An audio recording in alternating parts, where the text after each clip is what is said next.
नमस्कार विद्यार्थी मित्रांनो, टी अर्थात शिक्षक पात्रता परीक्षा 2026 साठी आपण यापूर्वी झालेल्या सर्व टी परीक्षेमधील म्हणजे 2013 पासून ते आजपर्यंत जेवढे काही पेपर झाले या सर्व पेपरचं आणि मराठी व इंग्रजी विषयांचं संपूर्ण स्पष्टीकरण या व्हिडिओच्या माध्यमातून बघणार आहोत। हे व्हिडिओत आपले जे कोणी शिक्षक बांधव आहेत जे टी परीक्षा द्यायला निघालेले आहेत यांच्यासाठी अतिशय महत्त्वपूर्ण असे व्हिडिओ असणार आहेत। प्रत्येक प्रश्नाच्या अनुषंगानं प्रत्येक टॉपिक या ठिकाणी आपण कव्हर करण्याचा प्रयत्न करणार आहोत। म्हणजे फक्त प्रश्न आणि त्या प्रश्नाचं उत्तर बघायचं आणि पुढे जायचं याहीपेक्षा आलेल्या प्रश्नाला अनुसरून त्या टॉपिकवरती आतापर्यंत कशा प्रकारे प्रश्न विचारलेले आहेत हे देखील आपण या व्हिडिओच्या माध्यमातून पाहणार आहोत। तर अधिक वेळ न दवडता लगेच आपण सुरुवात करूया। या प्रश्नपत्रिकेमध्ये आपण 2013 मध्ये जो पेपर झालेला आहे त्यामधील मराठी विषयाचे प्रश्न आणि त्या मराठी विषयांच्या प्रश्नांचं सविस्तर असं स्पष्टीकरण बघणार आहोत। सुरुवातीलाच बघा, या ठिकाणी आपल्याला एक उतारा दिलेला आहे आणि त्याखाली प्रश्न क्रमांक 31 ते 34 असे प्रश्न विचारलेले आहेत। प्रश्न असा आहे, पुढील उतारा वाचून त्याखालील प्रश्न क्रमांक 31 ते 34 आणि या प्रश्नांची उत्तरे आपल्याला पर्यायातून द्यायची आहेत। यासाठी सर्वप्रथम आता हा जो प्रश्न आहे या प्रश्नाच्या अनुषंगानं प्रत्येक परीक्षेमध्ये म्हणजे आतापर्यंत जेवढ्या टी परीक्षा झाल्या या प्रत्येक परीक्षेमध्ये आपल्याला एक उतारा, त्याच्यामध्ये एक कविता असेल आणि दुसरी या ठिकाणी धडा असेल। एक धड्यावरती उतारा दिलेला आहे आणि एका कवितेचा उतारा दिलेला आहे। अशा पद्धतीनं फिक्स पॅटर्न हा टी परीक्षेमध्ये असतो। या प्रश्नांची उत्तर देण्यासाठी सुरुवातीला आपण जो उतारा आहे तो अगदी फास्ट आणि समजून घेऊन वाचन करायचं आहे आणि त्यानंतर त्याच्या खाली दिलेल्या प्रश्नांची उत्तर आपल्याला द्यायची आहेत। तर मग बघूया उतारा काय सांगतोय। फ्रेंच माणूस आपल्या स्वतःच्या भाषेवर बेहद प्रेम करतो। भाषा ही त्याची प्राणसखीच। तो जगतो किंवा झुरतो ते तिच्यासाठी म्हणजे भाषेसाठी। हिचे पुत्र आम्ही हिचे पांग फेडू असे तो केवळ कवितेत म्हणत नाही तर तिच्या संवर्धनासाठी आणि प्रसारासाठी तो मिशनरी वृत्तीने झटतो। आता इथं वाचत असताना हा उतारा समजून घेत चालायचा आहे। म्हणजे सुरुवातीलाच आपल्या लक्षात येईल की इथं फ्रेंच माणसाबद्दल बोललेलं आहे, त्याच्यानंतर त्याची असणारी स्वतःची भाषा याच्याबद्दल बोललेला आहे, त्याच्यानंतर त्या भाषेचा प्रसार तो करतोय, त्यासाठी तो मिशनरी वृत्ती ठेवतोय, इत्यादी गोष्टी इथं ठळकपणे नमूद ठेवायच्या आहेत। प्रसंगी झगडतोय। एखादा नवीन शब्द शब्दकोशात समाविष्ट करून घ्यायचा असेल तर त्यासाठी सर्वोच्च फ्रेंच अकादमीची मान्यता मिळवावी लागते। म्हणजे आता इथं परत एका अकादमीचा उल्लेख आलेला आहे। यानंतर पहा पुढील उतारा काय दिलेला आहे त्याच्यामध्ये, सर्व प्रकारच्या अग्निपरीक्षांतून पार पडल्यानंतर त्या शब्दाला शब्दकोशात मानाचं स्थान मिळतं। भाषा हे संपर्काचं एक साधन आहे, तेव्हा भाषेच्या अभिमानानं माणसानं माथेपूर होऊ नये हे खरं आहे। परंतु त्याचबरोबर भाषा ही समाजपुत्राच्या जीवनाला चेतना देणाऱ्या रक्तासारखी आहे। म्हणजे या वाक्यामध्ये आपल्याला भाषेबद्दल अधिक माहिती सांगितलेली दिसते। त्यानंतर बघा पुढे काय सांगितलंय, ती दूषित होणार नाही याकडेही लक्ष पुरवणं आवश्यक आहे। फ्रेंचांप्रमाणे जर्मन लोकांनाही आपल्या भाषेविषयी प्रेम आहे। म्हणजे इथं फ्रेंच भाषा त्याचबरोबर किंवा फ्रेंच लोक आणि जर्मन लोक दोघांचा उल्लेख या उतार्यामध्ये आलेला आपल्याला दिसतो। आपली भाषा इतरांनी शिकावी म्हणून त्यांनी जगभर केंद्रे काढली आहेत, परंतु त्याचबरोबर अन्य भाषांवरही त्यांचं प्रेम आहे। जर्मन पंडिताचे संस्कृत भाषेवरचे प्रेम सर्वज्ञात आहे। म्हणजे इथं परत जर्मन पंडित आणि त्यांची संस्कृत भाषा, संस्कृतचा अभ्यास भारतापेक्षा जर्मनीत अधिक होत असावा। अशा पद्धतीने आपल्याला हा उतारा दिलेला आहे। आणि यानंतर मग आपण त्या उतार्याखाली आलेले प्रश्न आणि त्या प्रश्नांची उत्तरं कशी काढता येईल ते आपण बघूयात। पहिलाच प्रश्न येतो बघा, भाषेला लेखकाने कोणती उपमा दिलेली आहे? ऑप्शन क्रमांक 1 सांगितलाय माथे पिरो माणसाची, ऑप्शन 2 समाज पुरुषाची, ऑप्शन क्रमांक 3 समाज पुरुषाला चेतना देणाऱ्या रक्ताची आणि ऑप्शन 4 दूषित रक्ताची। आता आपण आत्ताच हा पॅसेज वाचला, याच्यामध्ये आपल्याला लक्षामध्ये आला असेल की भाषेला नेमकी उपमा कोणाची दिलेली आहे किंवा कोणत्या भाषेबद्दल आपल्याला इथं बोललेलं आहे। इथं बघा आपण बघितलेलं होतं की भाषा हे एक महत्त्वाचं संपर्काचं साधन आहे। भाषेच्या अभिमानानं माणसानं माथेपेरू होऊ नये हे खरं आहे, परंतु त्याचबरोबर भाषा ही हे बघा इथं दिलं समाजपत्राच्या जीवनाला चेतना देणाऱ्या रक्तासारखे आहे। म्हणजे भाषेचं जे वैशिष्ट्य आहे किंवा आपण म्हणूया की भाषेची जी व्याख्या आहे ती या वाक्यामध्ये आपल्याला सुयोग्यरित्या समजते. आणि मग आपण जर प्रश्न बघितला तर इथं बघा, भाषेला लेखकानं कोणती उपमा दिलेली आहे, म्हणजे भाषेचं वर्णन कशा पद्धतीने केलेलं आहे, तर आपल्याला समजतं की समाज पुरुषाला चेतना देणाऱ्या रक्ताची, आणि म्हणून या प्रश्नाचं बरोबर उत्तर असेल पर्याय क्रमांक 3. यानंतर बघा पुढील प्रश्न, भाषेच्या संवर्धनासाठी आणि प्रसारासाठी झटणारा माणूस लेखकाला कोणत्या देशात भेटला. आता विविध देशांची वर्णनं आणि विविध देशांच्या भाषा याचा उल्लेख उतार्यामध्ये आलेला होता, परंतु त्यापैकी इथं बघा भाषेचं संवर्धन आणि भाषेचा प्रसार हा कोणत्या देशाने केला अशा पद्धतीचा हा प्रश्न विचारलेला आहे. तर बघा इथं सांगितलेल्या उतार्यामध्ये की तिच्या संवर्धनासाठी आणि प्रसारासाठी तो मिशनरी वृत्तीने झटतो. आता मिशनरी वृत्तीने झटतो असा हा कोण आहे, तर बघा फ्रेंच माणूस आपल्या स्वतःच्या भाषेवर बेहद प्रेम करतो, भाषा ही त्याची प्राणसखीच, तो जगतो किंवा झुरतो तिच्यासाठी, हिचे पुत्र आम्ही हिचे पांग फेडू असे तो म्हणजे कोण आहे इथं, तर हा फ्रेंच माणूस आहे. कवितेत म्हणत नाही तर तिच्या संवर्धनासाठी आणि प्रसारासाठी तो मिशनरी वृत्तीने झटतो. म्हणजे कोण आहे हा, तर हा आहे आपला फ्रेंच माणूस, जो की भाषेचं संवर्धन असेल किंवा भाषेचा प्रसार असेल यासाठी तो काय करतोय, झटत आहे. म्हणून या प्रश्नाचं उत्तर आपल्याला देता येईल इथं फ्रेंच म्हणजेच कोण, फ्रान्स. यानंतर पुढील प्रश्न आहे, जर्मन पंडिताचं अन्य कोणत्या भाषेवर प्रेम आहे. आता जर्मन पंडिताबद्दल देखील उतार्यामध्ये उल्लेख आलेला होता. बघा इथं आहे, जर्मन पंडिताचे संस्कृत भाषेवरचे प्रेम सर्वज्ञात आहे. संस्कृतचा अभ्यास भारतापेक्षा जर्मनीत अधिक होत असावा. म्हणजे इथं त्याही अगोदर फ्रेंचप्रमाणे जर्मनचा उल्लेख आलेला आहे. जर्मनांना सुद्धा वाटत होते की त्यांची भाषा सुद्धा इतर जगाने शिकावी, आणि त्याचबरोबर त्यांचं जर्मन भाषेसोबतच संस्कृत भाषेवर देखील प्रेम आहे, हेही उतार्यामध्ये सांगितलेलं आहे. म्हणजे इथं बघा प्रश्न आहे, जर्मन पंडिताचं अन्य कोणत्या भाषेवर प्रेम आहे, तर जर्मन पंडितांचं संस्कृत भाषेवर देखील प्रेम आहे. यानंतर पुढील प्रश्न आहे, आपली भाषा इतरांनी शिकावी म्हणून जगभर प्रसार करणारा देश कोणता. म्हणजे आपल्या भाषेला स्वतःसोबतच इतरांनीही शिकावं असं कोणाला वाटत होतं, तर इथं बघा फ्रेंचांप्रमाणे जर्मन लोकांनाही आपल्या भाषेविषयी प्रेम आहे, आपली भाषा इतरांनी शिकावी म्हणून त्यांनी जगभर केंद्रे काढली. म्हणजे हे कोणाबद्दल बोललेलं आहे, तर जर्मन लोकांबद्दल बोललेलं आहे. म्हणून या प्रश्नाचं उत्तर आपल्याला सांगता येईल की आपली भाषा इतरांनी शिकावी म्हणजे जगभर प्रसार हा जर्मन लोकांनी केलेला दिसून येतो. तर अशा पद्धतीने हा अतिशय सोपा असलेला उतारा आपल्याला याच्यामध्ये आणि त्याच्या प्रश्नांची उत्तर आपण बघितलेली आहेत. यानंतर पुढील प्रश्न आहे, महानायक संभाजी पानिपत या कादंबऱ्याचे लेखन कोणी केले. आता या प्रश्नाच्या अनुषंगानं 2013 पासून ते आतापर्यंतचा जर आपण विचार केला तर हा घटक कोणत्या मुद्द्याच्या अंडर येतो, तर लेखक आणि पुस्तक. लेखक आणि पुस्तके, लेखकाचं नाव आणि त्यांनी लिहिलेलं पुस्तक किंवा पुस्तकाचं नाव आणि त्या पुस्तकाचे लेखक कोण, अशा पद्धतीचा एक फिक्स पॅटर्न टीईटी परीक्षेमध्ये आपल्याला दिसतो. एक फिक्स क्वेश्चन प्रत्येक वर्षीच्या परीक्षेत आलेला आहे. तर बघा, महानायक संभाजी आणि पानिपत, रणजित देसाई, विश्वास पाटील, शंकर पाटील आणि शिवाजी सावंत. तर आपल्याला सगळ्याला माहिती आहे, महानायक कादंबरी असेल, संभाजी कादंबरी असेल किंवा पानिपत कादंबरी असेल, तर यांचं जे लेखन आहे ते विश्वास पाटील या लेखकांनी केलेलं आहे. याचबरोबर बघा, रणजित देसाई यांच्या कादंबरी आपल्याला माहिती आहे, स्वामी नावाची कादंबरी रणजित देसाई यांनी लिहिलेली आहे. त्यानंतर आभाळ नावाचा कादंबरी व कथासंग्रह हा शंकर पाटील या लेखकांनी लिहिलेला आहे.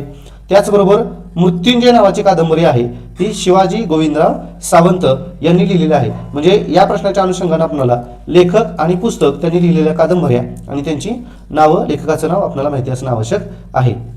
यानंतर बघा पुढील प्रश्न, रोज कुठल्या तरी फॅक्टरीतला 5चा भोंगा वाजत असे या वाक्याचा काळ ओळखा. पर्याय दिलेले आहेत, रीती वर्तमान काळ, पर्याय 2 रीती भविष्य काळ, पर्याय 3 रीती भूतकाळ आणि पर्याय 4 अपूर्ण भूतकाळ. आता ज्या वेळेला अशा पद्धतीचे प्रश्न येतात त्यावेळेला एक लक्षात घ्या, बऱ्याच वेळेला आता समजा हा रीती काळ मला समजलेला नाही तर आपण ऑप्शन डिलीट करून सुद्धा या प्रश्नाचं उत्तर काढू शकतो. तर ते कशा पद्धतीनं, इथं ऑप्शन 1 मध्ये रीती काळ विचारले, 2 मध्ये रीती काळ, 3 मध्ये रीती काळ आणि इथं अपूर्ण काळ. म्हणजे निश्चितपणाने या प्रश्नाचं उत्तर हे रीती काळ असणार आहे. म्हणजे हे कधी ट्रिक्स वापरायचे आहेत तर ज्या वेळेला प्रश्नाचं उत्तर आपल्याला माहिती नाही अशा वेळेला. आता रीतिकाळ हा काय प्रकार असतो, तर रीतिकाळामध्ये संयुक्त क्रियापदे येतात. रीतिकाळामध्ये काय होतं, संयुक्त क्रियापदे येतात. आता संयुक्त क्रियापदे म्हणजे काय, इथं बघा वाजत आणि असे, म्हणजे इथं वाजण्याची आणि असण्याची अशा 2 वेगवेगळ्या क्रिया नाहीत. वाजत असे म्हणजे काय, वाजण्याचीच क्रिया घडते. अशा पद्धतीनं 2 क्रियापदापासून एक क्रियापद तयार होतं, त्याला आपण रीतिकाळ असं म्हणत असतो. तर तर इथं बघा,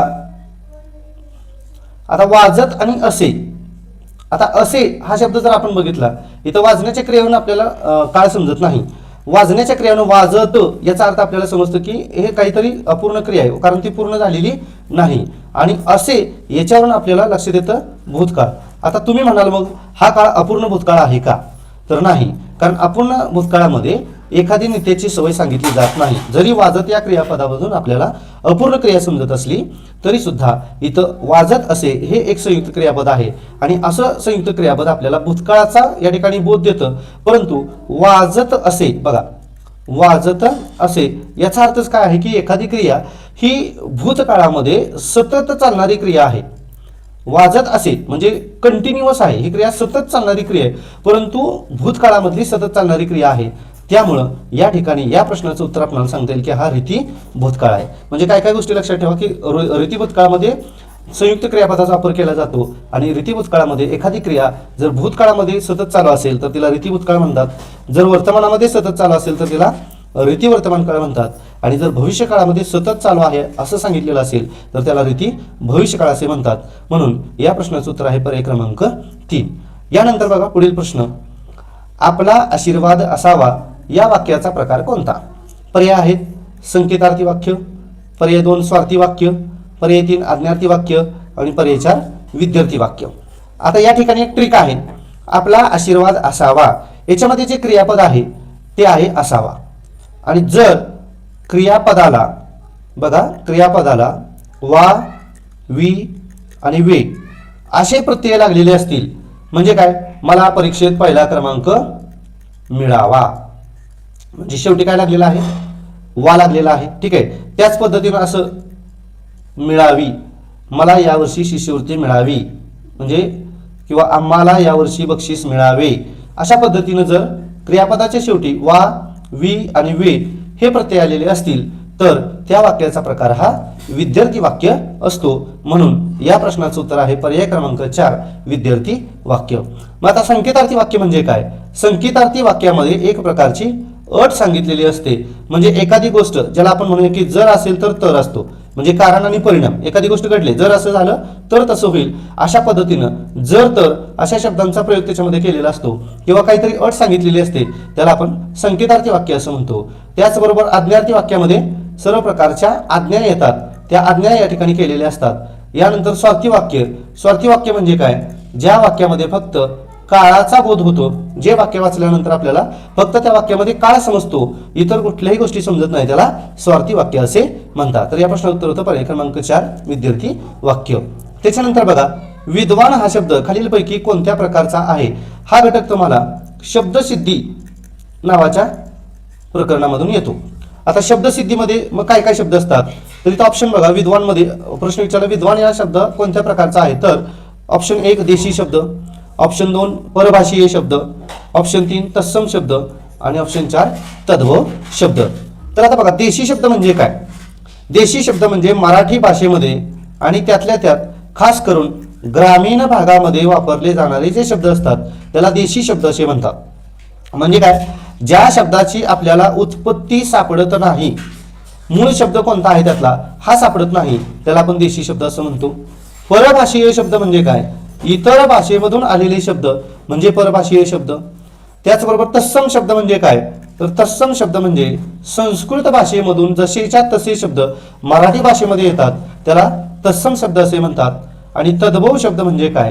तर ज्या वेळेला बघा संस्कृत भाषेमधून ते शब्द मराठी भाषेमध्ये येत असतात आणि संस्कृतमधून मराठी भाषेमध्ये ज्या वेळेला ते शब्द येतात त्यावेळेला त्याच्यामध्ये एक प्रकारचा बदल होतो, त्यावेळेला त्या शब्दाला तद्भव शब्द असे म्हणतात. तर या गटापैकी दिलेल्या प्रश्नामध्ये जो शब्द आहे विद्वान हा शब्द कोणत्या प्रकारचा आहे? तर तो आहे तत्सम शब्द, कारण तत्सम शब्द हा संस्कृत भाषेतला शब्द आहे आणि तो जसाच्या तशा वापरला जातो. यानंतर बघूया पुढील प्रश्न. पुढील प्रश्न आहे, सहलीस जाताना कात्र जवळ उजाडले या वाक्यातील प्रयोग ओळखा. पर्याय 1 भावकर्तरी प्रयोग, पर्याय 2 भावी प्रयोग, पर्याय 3 कर्मणी प्रयोग, आणि पर्याय 4 कर्तरी प्रयोग. आता या वाक्याचा जर आपण बारकाईने विचार केला तर आपल्या लक्षामध्ये येईल सहलीस जाताना कात्र जवळ उजाडले.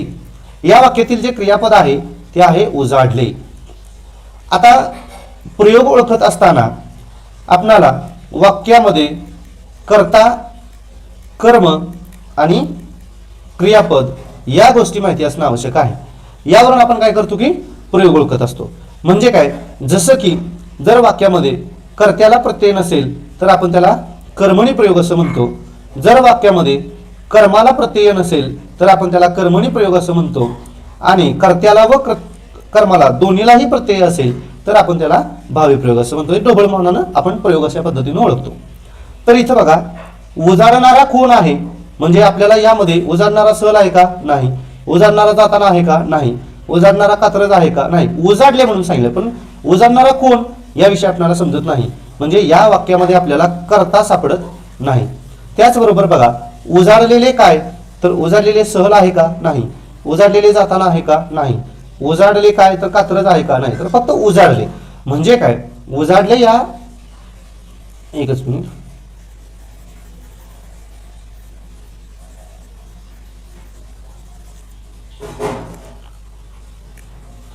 उजाडले या क्रियापदामध्ये आपल्याला कर्ता, जिथे आपण क्रिया विचारली तिथेच येतो.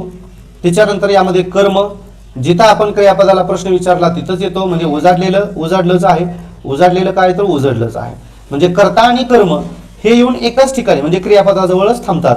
आता उजाडणे हा काय आहे, तर हा एक प्रकारचा भाव आहे. या ठिकाणी कोणी क्रिया केली आपल्याला समजत नाही. म्हणजे ज्या वेळेला क्रियापदानं सांगितलेला अर्थ हाच त्याचा कर्ता असतो किंवा क्रियापदानं सांगितलेला अर्थ हाच त्याचा कर्म असतो, म्हणजे कर्ता आणि कर्म हाच त्या ठिकाणी भाव असतो. म्हणून याला भावकर्तरी प्रयोग असे म्हणतात. म्हणून या प्रश्नाचं उत्तर आहे पर्याय क्रमांक 1, भावकर्तरी प्रयोग. यानंतर बघा, म स ज स त त ग हे कोणत्या वृत्ताचे, इथं गुण नाहीये, इथं गण आहे. वृत्ताला गण असतात, ते तुम्हाला गण विचारलेले आहेत. म्हणजे आता हा एक टॉपिक आपल्याला या ठिकाणी मिळतो, तो म्हणजे वृत्त आणि त्याचबरोबर याला जोडून येणारा अलंकार. आतापर्यंत झालेल्या परीक्षेमध्ये जर आपण प्रश्नपत्रिकांचं अनालिसिस केलं तर वृत्ते आणि अलंकार यामध्ये फिक्स प्रश्न असलेला दिसतो. मग तुम्हाला डायरेक्ट अलंकार, त्याचं उदाहरण, अलंकार ओळखा किंवा वृत्त देतील, त्या वृत्ताचे गण देतील किंवा त्या वृत्ताचे काही गुणवैशिष्ट्य आहेत ते सांगितले जातील किंवा वृत्ताचं एखादं उदाहरण दिलं जाईल, त्याच्यावरून त्या वृत्ताचं नाव विचारलं जाईल. तर आता इथं आपल्या वृत्ताचं गण विचारलेले आहेत आणि त्याच्यावरून या ठिकाणी कोणतं वृत्त आहे ते ओळखायचं आहे. पर्याय 1 नववधू, पर्याय 2 भुजंग प्रयाग, पर्याय 3 शार्दूल विक्रीडित आणि पर्याय 4 इंद्रवाजा. तर हे जे गण आहेत मस जस तत ग, तर हे गण शार्दूल विक्रीडित या वृत्ताचे आहेत. तर या ठिकाणी बघा, शार्दूल विक्रीडित हे जे काही वृत्त आहे या वृत्ताचं या ठिकाणी एक उदाहरण आहे. भाषा संस्कृती थोर एकच महाराष्ट्रा तुझी देखरे, नाना धर्म असंख्य जाती असती अद्यापी सारे खरे, भेदांनी पर्या किती दिन तो व्हावे त्रिदात पीडित, जाणूनी आपले स्वरूप तू शार्दूल विक्रीडित. तर हे शार्दूल विक्रीडित या वृत्ताचं काय तर उदाहरण आहे. यामध्ये बघा, जर आपण या प्रत्येक ओळीचे गण पाडले, म्हणजे गण हे 3 अक्षराचे असतात, जसं की भाषा स, इथं स्कृती थो, त्याच्यानंतर र एक, च महा, राष्ट्रा तू, झी देख आणि रे, अशा पद्धतीने आपण या कुठल्याही या 4 ओळींपैकी कुठल्याही ओळीचे जर आपण गण पाडले तर अशा पद्धतीने ते गण पडतात. आणि मग या शार्दूल विक्रीडित मध्ये गण पाडल्यानंतर ते जे या ठिकाणी आपण गण पाडलेत या गणामध्ये जी अक्षरे आहेत त्या अक्षरांना आपण लघु आहे की दीर्घ आहे अशा पद्धतीने जर खुणा केल्या तर ही जी आहे ती गुरुची खुणा आहे आणि ही जी आहे ती लघुची खुणा आहे. तर आपण यातले जर गण पाडून अशा पद्धतीने त्यांचा लघु गुरुक्रम ठरवला तर याच्यामध्ये सुरुवातीचा जो गण आहे त्याची सर्व अक्षरे दीर्घ, दुसरा गण आहे त्याच्यामध्ये 2 लघु 1 गुरु, तिसरा जो गण आहे त्याच्यामध्ये लघु गुरु आणि लघु, चौथा गण आहे तो लघु लघु गुरु, त्याच्यानंतर 5वा गण गुरु गुरु आणि लघु, 6वा गण गुरु गुरु आणि लघु आणि शेवटी जे अक्षर राहतं ते दीर्घ मानलेलं असतं म्हणजे ते गुरु मानलेलं असतं. तर अशा पद्धतीनं हा जो क्रम आहे त्याला आपण गण असं म्हणतो आणि मग त्याला नाव दिलेलं आहे इथं म स ज स त त आणि ग. अशा पद्धतीने हे शार्दूल विक्रीडितचे गण पडलेले असतात. आता याच्यामध्ये अजून सांगायचं झालं तर आता हे काय आहे, अक्षरगण होत आहे. अक्षरगण म्हणजे काय, तर हे आपण काय पाडलेले होते, गण जे पाडले ते कोणाचे पाडले, अक्षरांचे पाडले. म्हणजे अक्षरावरून ठरवलं आपण की हे लघु आहे की गुरु आहे, म्हणून याला आपण काय म्हणतो अक्षरगण वृत्त. त्याचनंतर याच्या प्रत्येक चरणात 19 अक्षरे असतात. इथं जर आपण बघितलं तर बघा हे सर्व अक्षरे मिळून 19 अक्षरे होतात. यानंतर ह्याचे गण आता आपण म्हटले म स ज स त त आणि ग. यती 12व्या अक्षरावर. आता हा काय प्रकार आहे यती, तर यती म्हणजे काय, यती म्हणजे ज्या ठिकाणी आपण विराम घेतो, म्हणजे कवितेची ओळ वाचत असताना आपण ज्या ठिकाणी थांबतो त्याला यती असे म्हणतात. तर या ठिकाणी यती जो आहे तो 12व्या अक्षरावर आहे. म्हणजेच काय 3, 6, 9 आणि 12 म्हणजे या ठिकाणी आपण थांबणार आहे. तर याला म्हणायचं की यती हा 12व्या अक्षरावरती आहे. आणि मग अशा पद्धतीने याचे हे जे गण आहे ते सांगितले जातात. तर हे या वृत्ताचं लक्षण, त्याच्यानंतर याच्यामध्ये असणारे अक्षर, याचे गण, याचा यती आणि त्याचं उदाहरण आपण बघितलेलं आहे. तर यानंतर बघा पुढील प्रश्न, पुढीलपैकी संधी विग्रहाच्या नियमानुसार गटात न बसणारा शब्द. आता प्रश्न वाचत असताना गटात बसणारा शब्द, गटात न बसणारा शब्द हे बघायचं आहे. तर बघा दुष्काळ, दुर्जन, निष्कारण आणि निष्फळ. आता हे शब्द वाचल्यानंतरच जरी आपल्याला एखाद्या संधीचा नियम माहिती नसेल किंवा संधीचं नाव जरी माहिती नसेल, म्हणजे ही स्वर संधी आहे का, मग ह्याच्यामध्ये काय काय विचारलं जातं, याच्यामध्ये परत विसर्ग संधी आहे का, अशा पद्धतीनं. मग हे जे आहे इथे जर आपण या प्रश्नांचं किंवा ऑप्शनचं आपण निरीक्षण केलं तर इथं बघा दुष्काळ, त्याच्यानंतर निष्कारण आणि निष्फळ हे 3 पर्याय आपल्याला सारखे दिसतात. मग निश्चितपणाने हे 3 सारखे आहेत म्हणजे आपलं उत्तर काय असणार आहे, हे असणार आहे दुर्जन. मग या ठिकाणी स्वर संधी, विसर्ग संधी असल्या गोष्टी आपल्याला बघाव्या लागतात. यानंतर बघा पुढील प्रश्न, नागनाथ कोतापल्ले यांच्या पुढीलपैकी कोणत्या साहित्यकृतीला राज्य शासनाचा पुरस्कार प्राप्त झालेला आहे.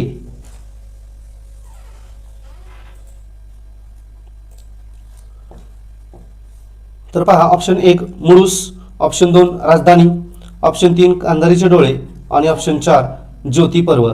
तर इथं परत एकदा लेखक आणि पुस्तक याच्यावरती प्रश्न आलेला आहे. साधारणपणे 1 ते 2 प्रश्न याच्यावरती फिक्स राहतात. तर याच्यावरती एक स्पेशल मी तुम्हाला PDF देखील उपलब्ध करून देईन. त्याचबरोबर एक स्पेशल व्हिडिओ सुद्धा याचा बनवून मी चॅनलवरती अपलोड करेन. तर चला या प्रश्न उत्तर आहे मुळूस. यानंतर बघा पुढील प्रश्न, जयंताने मध्येच विचारले कोण होते या वाक्यात किती विरामचिन्हे आली आहेत. आता विरामचिन्हे बघा इथं जयंताने विचारले, इथं स्वल्पविराम आलेला आहे. कोण होते इथं हे एकेरी अवतरण चिन्ह आलेलं आहे. इथं परत प्रश्नचिन्ह आलेलं आहे. म्हणजे विरामचिन्ह बघा इथं 1, अवतरण चिन्ह 2 आणि प्रश्नचिन्ह 3. तर अशा पद्धतीनं यामध्ये 3 विरामचिन्ह आलेली आहेत. यानंतर बघा पुढील शब्दाचा समानार्थी नसलेला शब्द ओळखा. प्रश्न वाचत असताना अगदी बारकाईने वाचायचे आहेत. म्हणजे समानार्थी असलेला, समानार्थी नसलेला, चुकीचा किंवा चूक नसलेला, बरोबर असलेला, बरोबर नसलेला, अशा पद्धतीनं तुम्हाला प्रश्न विचारले जातात. तर याच्यामध्ये बघा शब्द दिलेला आहे आपल्याला अश्व, आणि अश्व या शब्दाचा समानार्थी नसलेला पर्याय, पर्याय क्रमांक 1 दिलेला आहे वारू, पर्याय 2 हय, पर्याय 3 तुरंग आणि पर्याय 4 शाखामृग. तर अश्व म्हणजे आपल्याला माहिती आहे घोडा, घोड्याला अश्व असे म्हणतात. तर त्याच्यासाठी समानार्थी असलेले शब्द कोणते आहेत. अश्व म्हणजे वारू बरोबर आहे, अश्व म्हणजे हय हे सुद्धा बरोबर आहे, अश्व म्हणजे तुरग हे सुद्धा बरोबर आहे. आता इथं शाखामृग म्हणजे काय, तर हा शब्द जो आहे तो शाखामृग हा माकड या शब्दासाठी समान शब्द आहे. म्हणजे नसलेला विचारला आहे, म्हणजे पर्याय क्रमांक 4 हे या प्रश्नाचं उत्तर असेल. यानंतर बघा यानंतर पहा पद्य वाचून प्रश्न क्रमांक 46 ते 49 ची उत्तरे द्यायची आहेत. म्हणजे एक उतारा, आता उतारा हा घटक फक्त धडा या संकल्पनेशी संबंधित नसतो. तर उतार्यामध्ये धडा आणि त्याचबरोबर कविता दोन्ही गोष्टी येतात. म्हणजे TET परीक्षेमध्ये फिक्स याच्यावरती प्रश्न आहेतच. इथं 46 ते 49 आपल्याला प्रश्न दिलेत.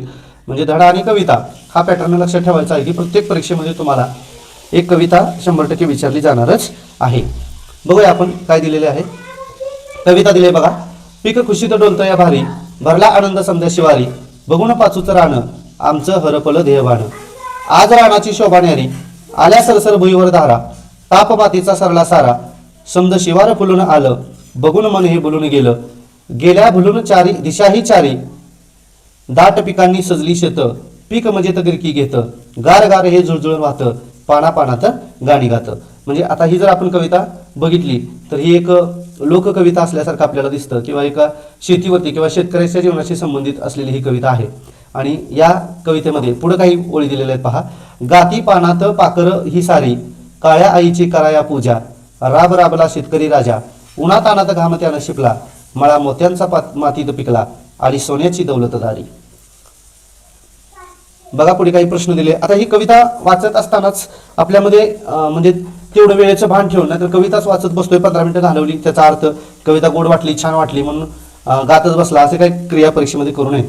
तर बघा, शेतकरी काळ्या आईची पूजा करतो म्हणजे काय करतो? आता पर्याय क्रमांक 1 शेतात कष्ट करतो, पर्याय 2 काळ्या आईची ओटी भरतो, पर्याय क्रमांक 3 रानात पूजा करतो आणि पर्याय क्रमांक 4 शेतीला आई मानतो. तर काळ्या आईची पूजा करणं म्हणजेच काय करणं असतं? शेतामध्ये कष्ट करणं असतं. कष्ट हीच पूजा या अर्थानं या प्रश्नाचं उत्तर पर्याय क्रमांक 1 हे देता येईल. म्हणजे बऱ्याच वेळेला काही प्रश्नांची उत्तरं आपण ती कविता न वाचता सुद्धा देऊ शकतो. ऑप्शन बघून सुद्धा आपण त्याचे उत्तर काढू शकतो. यानंतर बघा, शेतातील पिके पाहून कोणाचे देहभान हरपते? अशा पद्धतीचा हा प्रश्न आहे. तर बघा, आता शेताचा संबंध डायरेक्ट कोणाशी येतो? शेतकऱ्याशी येतो. त्यामुळे आपण या प्रश्नाचंही उत्तर अगदी सहजपणे शेतकऱ्याचे असं देऊ शकतो. बाकी निसर्गाचे, पावसाचे आणि वाऱ्याचे. आता बघा, इथं देहभान हरपणे ही मानवी कृती आहे. मग इथं निसर्ग, पाऊस, वारा यांचा काही संबंध येत नाही.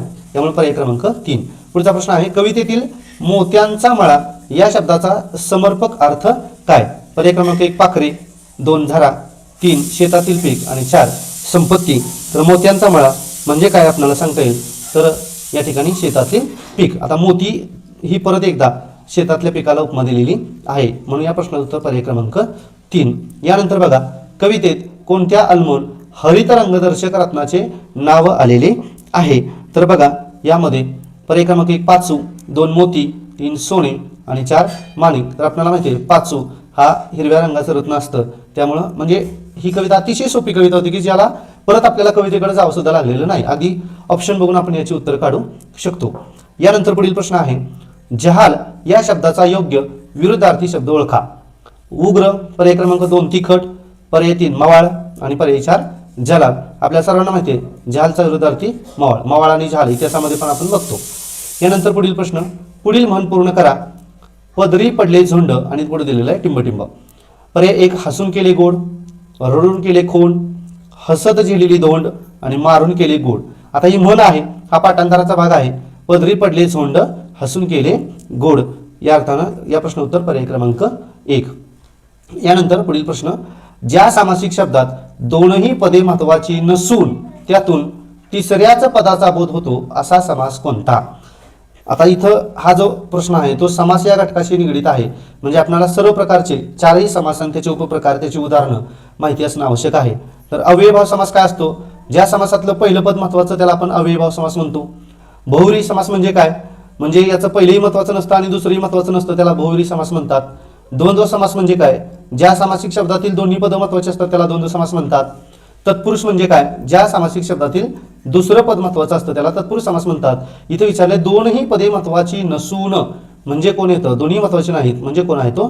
बहुव्रीही समास. समास या घटकावरती आपण एक स्वतंत्र व्हिडिओ बनवून देत आहोत. फक्त तुम्ही एकच काम करा, हा जो चॅनल आहे तो सबस्क्राईब करून ठेवा आणि येणारी TET परीक्षा हमखास पासच व्हायची असेल तर निश्चितपणानं या चॅनलला सबस्क्राईब करून ठेवा. सर्व प्रश्नांचं संपूर्ण स्पष्टीकरण, टॉपिक वाईज स्पष्टीकरण तुम्हाला या ठिकाणी मिळणार आहे. यानंतर पुढील प्रश्न आहे बघा, पुढीलपैकी भाववाचक नसलेले हे शब्द खूप महत्त्वाचे असतात. असलेले नाम शोधा, नसलेले नाम शोधा, भाववाचक असलेले, नसलेले. इथं बघा, ऑप्शन 1 भव्यता, ऑप्शन 2 सौंदर्य, ऑप्शन 3 दातृत्व आणि ऑप्शन 4 स्वतंत्र. तर याच्यामध्ये बघा, भव्यता हा भाव आहे, सौंदर्य हा सुद्धा बघा भव्यता भाव आहे, सौंदर्य हा सुद्धा भाव आहे, दातृत्वाची भावना आपण म्हणतो हा सुद्धा भाव आहे आणि स्वतंत्र हा मात्र भाव नाही. आपल्याला विचारले भाववाचक नसलेले, पर्याय क्रमांक 4 स्वतंत्र हे भाववाचक नाम नाही.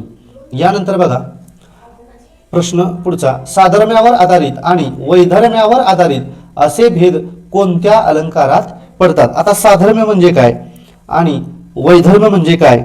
तर बघा, साधर्म्य आणि वैधर्म्य म्हणजे साधर्म्य म्हणजे काय? साधर्म्य याचा अर्थ येतो साम्य. त्या गोष्टींमध्ये जिथं दोन गोष्टींबद्दल तुलना केलेली असते किंवा माहिती दिलेली असते त्याच्यामध्ये साधर्म्य भाव असतो. आणि वैधर्म्य भाव म्हणजे काय असतो? तर बघा, वैधर्म्य याचा अर्थ काय? एखादं या ठिकाणी उदाहरण द्यायचं आणि त्याच्यावरून एखादी गोष्ट तयार करून आपल्याला समजून सांगायची, किंवा एखादी गोष्ट आहे आणि ती गोष्ट एखाद्या उदाहरणावर समजून सांगायची. अशा पद्धतीनं प्रकार केलेला जातो, त्याला वैधर्म्य असं म्हणतात. आणि म्हणून असं साधर्म्य आणि वैधर्म्य असणारी जी गोष्ट आहे ती कोणत्या अलंकारात असते, तर ती दृष्टांत अलंकारात असते. म्हणून या ठिकाणी पर्याय क्रमांक 1 हे याचं बरोबर उत्तर असणार आहे. यानंतर पुढील प्रश्न, पुढीलपैकी निश्चितपणे पुरुषवाचक शब्द कोणता? आता पुरुषवाचक शब्द म्हणजे काय, तर बघा पुरुषवाचक म्हणजेच आपल्याला विचारलं की पुल्लिंगी किंवा स्त्रीलिंगी शब्द कोणता. म्हणजे बऱ्याच वेळेला प्रश्न फसवण्यासाठी तुम्हाला अशा पद्धतीचे शब्द वापरले जातात. पुरुषवाचक म्हणजेच काय, तर पुल्लिंग, स्त्रीवाचक स्त्रीलिंग. ठीक आहे. यानंतर बघा आता मग ते आपण मराठीमध्ये कसं ठरवतो.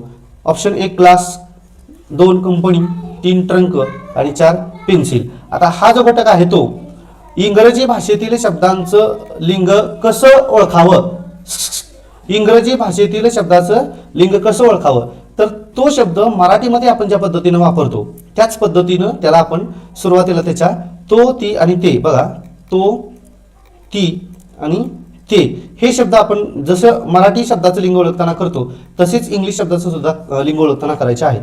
तर क्लासला आपण काय म्हणतो, तो क्लास. कंपनीला आपण काय म्हणतो, ती कंपनी. ट्रंकला काय म्हणतो आपण, ती ट्रंक. आणि पेन्सिलला काय म्हणतो, ती पेन्सिल. आणि मग आता आपल्याला माहिती आहे तो असेल तर पुल्लिंग, ती असेल तर स्त्रीलिंग आणि ते असतील तर नपुंसकलिंग. म्हणजे इथं तो आहे म्हणजे हे काय असणार आहे, पुल्लिंग. म्हणून या प्रश्न उत्तर पर्याय क्रमांक 1 क्लास हा शब्द पुरुषवाचक आहे. यानंतर बघा पुढीलपैकी निश्चितपणे एकवचनी शब्द ओळखा. पर्याय 1 घरे, पर्याय 2 लिंबे, पर्याय 3 फोटो आणि पर्याय 4 पिले. आता निश्चितपणे एकवचनी असं म्हटलेलं आहे. निश्चितपणे एकवचनी म्हणजे त्याचं अनेक वचन होणार नाही. आता बघा घरे, बघा याचं घर हे एक वचन होतं आणि घरे अनेक वचने आहे म्हणजे हा एक वचने असणार नाही. लिंबू आणि लिंबे होतं म्हणजे हाही अनेक एक वचने असणार नाही. त्याच्यानंतर बघा फोटो, आता माझा फोटो, मग तिथे एक फोटो पण असतो. ठीक आहे. त्याच्यानंतर बघा इथं पिले म्हणजे पिल्लू, या शब्दाचं अनेक वचन पिले असं होतं म्हणजे हाही एक वचने असणार नाही. म्हणजे फोटो हा शब्द निश्चितपणे या ठिकाणी आपल्याला एक वचनी सांगता येतो. यानंतर बघा पुढील प्रश्न, पुढील वाक्यातील नाम कोणत्या विभक्तीत आहे. पुढील वाक्यातील नाम कोणत्या विभक्तीत आहे. वाक्य दिले मुलांनी आज्ञा पाळावी. पर्याय दिलेत बघा चतुर्थी अनेकवचनी, पर्याय 2 द्वितीया अनेकवचनी आणि पर्याय 3 षष्टी अनेकवचनी आणि पर्याय 4 तृतीय अनेकवचनी. आता याच्यामध्ये पर्याय क्रमांक बघा इथं नाम कोणत्या विभक्तीत आहे असं विचारले. म्हणजे नाम इथं कोणतं आहे तर नाम आहे मूल. आणि या मूल या नामाला काय झालेलं आहे तर मी प्रत्यय लागलेला आहे आणि मुलांनी असा शब्द तयार झालेला आहे. तर आपल्याला माहिती आहे की नी हा प्रत्यय कोणत्या विभक्तीमध्ये लागतो तर बघा ने, ई, शी, त्याच्यानंतर नी, ही, ई आणि शी हे जे प्रत्यय आहेत म्हणजे ने ईशी एकवचनामध्ये आणि नी ही ईशी अनेक वचनामध्ये असे प्रत्यय कोणत्या विभक्तीचे आहेत तर तृतीय विभक्तीचे आहेत. आणि मुलांनी हे एकापेक्षा जास्त मुले आहेत म्हणजे अनेक वचन आहे म्हणून तृतीय अनेकवचनी हे या प्रश्नाचं बरोबर उत्तर असेल. यानंतर बघा पुढील प्रश्न, नोकरीसाठी केलेला अर्ज हा कोणत्या पत्रलेखनाचा प्रकार आहे. आता पत्राचे 2 प्रकार असतात. त्याच्यामध्ये एक प्रकार आपण सांगतो की औपचारिक पत्र आणि दुसरं असतं ते म्हणजे अनौपचारिक पत्र. आता औपचारिक पत्र म्हणजे काय, ज्याला आपण इंग्लिशमध्ये ऑफिशियल लेटर्स असं म्हणतो. आणि अनौपचारिक पत्र म्हणजे काय, ज्याला आपण फॅमिली लेटर्स किंवा कौटुंबिक पत्र असं म्हणतो. इथं नोकरीसाठी अर्ज केलेला आहे म्हणजे हे ऑफिशियल लेटर असणार आहे. म्हणजेच काय, इथं बघा तक्रार आहे का, नोकरीसाठी अर्ज केला म्हणजे तक्रार असते का, नाही. मागणी असते का तर हो असू शकते. कौटुंबिक पत्र, आता नोकरी कौटुंबिक असू शकत नाही. व्यावसायिक पत्र तर बरोबर आहे, नोकरी ही काय आहे व्यवसाय आहे. मागणी असू शकते परंतु इथं वस्तूची मागणी केलेली नाही आपण, इथं नोकरीसाठी आपण अर्ज करतोय म्हणजे व्यवसाय करण्यासाठी आपण संधी मागतोय म्हणून हे व्यावसायिक पत्र असेल. त्यामुळे इथं बघा हा पर्याय थोडासा ट्रिकी असेल परंतु या प्रश्नाचं चूक उत्तर आहे पर्याय क्रमांक 4. यानंतर पुढील प्रश्न आहे, पुढीलपैकी कठोर व्यंजन कोणते. वर्णविचार नावाचा टॉपिक आहे यावर आधारित हा प्रश्न विचारलेला आहे. पर्याय 1 च, पर्याय 2 ग, पर्याय 3 ड आणि पर्याय 4 द. तर या ठिकाणी बघा कठोर व्यंजन, तर या डायग्राममध्ये आपल्याला बघता येईल की वर्णविचारामध्ये जे कठोर वर्ण आहेत ते एकूण 13 वर्ण आहेत. त्याच्यामध्ये आपण जो वर्ग बघतो तो क वर्ग, च वर्ग, ट वर्ग, त वर्ग आणि प वर्ग असे गट केले जातात. तर या क वर्गामधील जे पहिले दोन आहेत म्हणजे कोण क आणि ख, च वर्गामधील च छ, ट वर्गामधील ट ठ, त वर्गामधील त आणि थ, प वर्गामधील प आणि फ. तर हे जे आहेत म्हणजे सुरुवातीचे दोन, क वर्गातील दोन, च वर्गातील दोन, ट वर्गातील दोन, त वर्गातील दोन आणि प वर्गातील दोन असे कठोर वर्ण, एकूण 13 कठोर वर्ण आहेत. या कठोर वर्णांना श्वास असं म्हणतात. त्याचबरोबर या कठोर वर्णांनाच अघोष वर्ण असं देखील म्हटलं जातं. यानंतर बघूया आपण, म्हणजे बघा या ठिकाणी प्रश्नाचं उत्तर काय असेल मग च वर्ग आपण बघितलं की पर्याय क्रमांक 1. यानंतर पुढील प्रश्न, पुढील वाक्यात किती नामांमध्ये सामान्य रूपामुळे बदल झाला आहे आणि वाक्य दिलंय शिक्षकांनी मुलांना शाबासकी दिली. आता सामान्य रूप म्हणजे काय, तर बघा इथे खाली उदाहरण दाखवलं आहे.